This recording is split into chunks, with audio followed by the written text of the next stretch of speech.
Narito ang 7 sa ating bansa na hindi mo akalaing narito lang sa Pilipinas.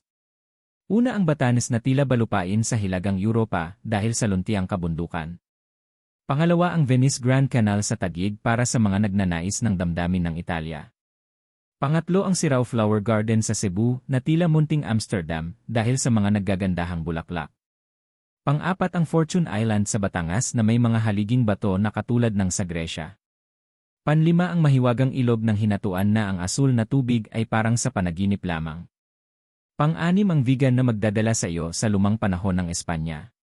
At pang-7 ang Kalawit Safari sa Palawan kung saan malayang gumagala ang mga hayop mula sa Aprika. Tunay ngang napakaganda ng ating sariling bayan. Halina at tuklasin ang ganda ng Pilipinas.